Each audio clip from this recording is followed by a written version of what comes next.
up, everyone? I'm Paul Clark. Sup, Paul? We're in Portland. We're not really going to be here for long, but it is fall. It's starting to rain, which means some of the best whitewater in Oregon is starting to fill up. We're going to start off with the Clackamas. My buddy Luke Spencer is an outfitter with Clackamas River Outfitters. He's a Hall of Team rider. Great guy. Let's go visit him.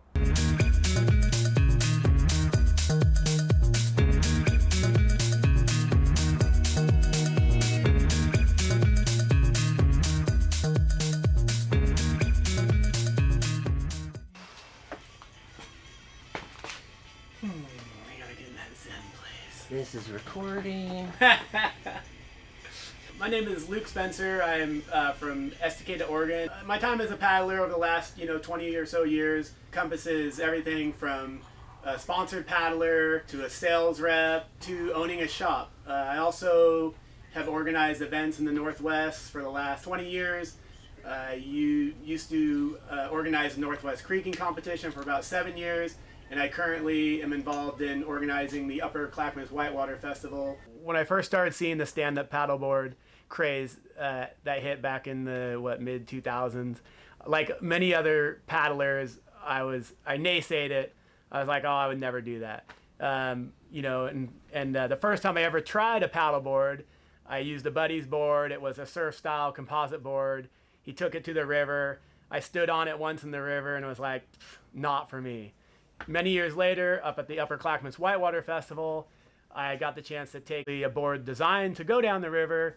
And at that point, I kind of realized the potential of paddleboarding and paddleboarding on rivers, and really thought it was something that I would like to do more. It wasn't long after that, me and my wife started a business, and I was able to have the ability to use paddleboards. Today is our anniversary. This is how small business owners spend their anniversary, just so you guys all know out there.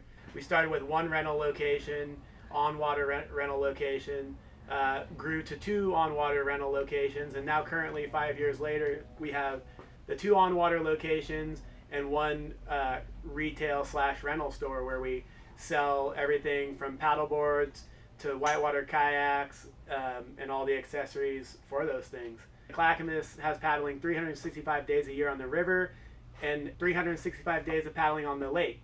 So, Estecada is situated very conveniently in between the upper wild and scenic Clackamas and the lower class 2 sections of the Clackamas that they tube down and float. It's got world-class steelhead and salmon fishing.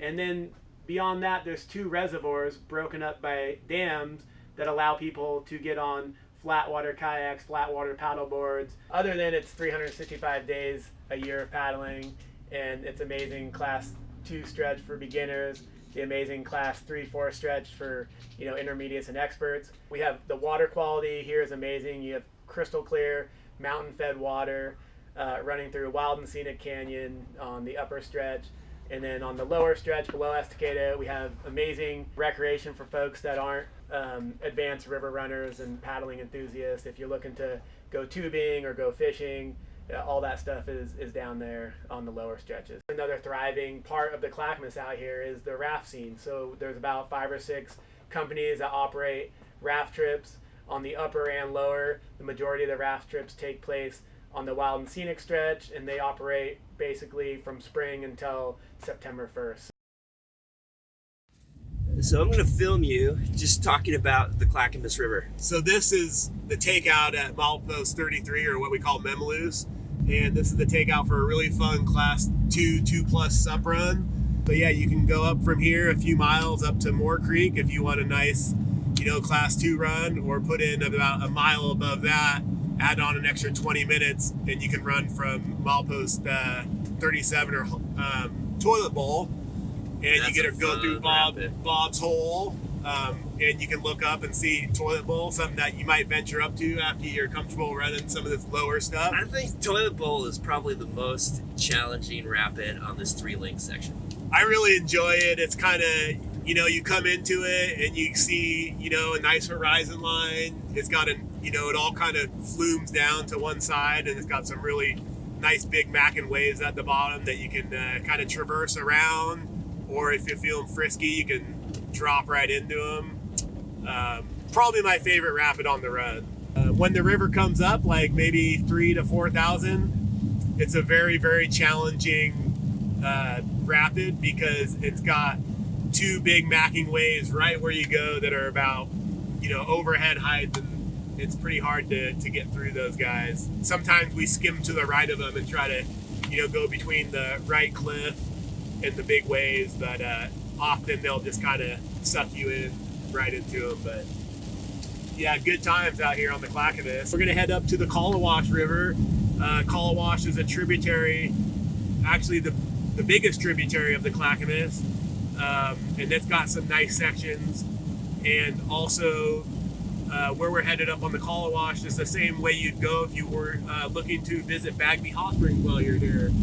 If you're looking to do some paddling and hit the hot springs up here, I would suggest coming earlier, summer, fall, or later in the spring once the road's back open. I river paddleboard now because I find it to be challenging and fun.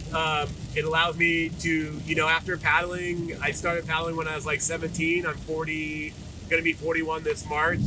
And, once you've done a run like this time and time and time again, you kind of look for creative new ways to get some more enjoyment out of those places that are easy to access, have paddling all year round. I will say, don't tell anybody, when I first ran into stand-up paddleboarding, like many people, kind of shunned it and said, this is really dorky and lame. Why would anybody want to do this?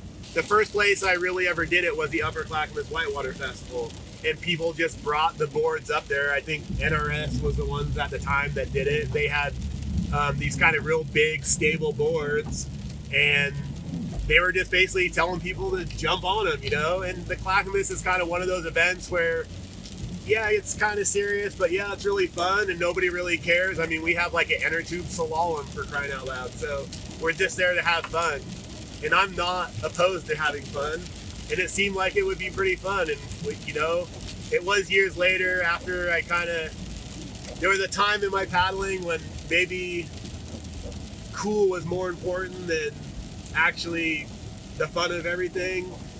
I think over time, maturing as a paddler, I kind of have gotten over that. And when you're willing to be like, hey, yeah, everybody else doesn't do this and it's not the coolest thing out there yet, because it kind of is pretty darn cool, then you might be willing to try new things, whether other people think it's cool or not, So maybe to some people it's still kind of lame, but that's probably only because they haven't been willing to try it yet. But, paddleboarding's not for everybody. Just like kayaking, whitewater kayaking's not for everybody. I mean, everybody has their own thing they really enjoy, and, I happen to enjoy both kayaking and paddleboarding now, so I feel like it's a great perspective and really fun to do. That's the episode. Thank you so much, Luke, for your insight, your work, and all of the paddling history you have on the Clackamas. I encourage everyone to visit you at the Clackamas River Outfitters. If you like this video, please let me know, comment, subscribe, ring that bell, and all of that. I'm trying to build the river paddleboarding community one paddler at a time. So come along, join us, and we'll see you in the next episode. Cheesy fade out.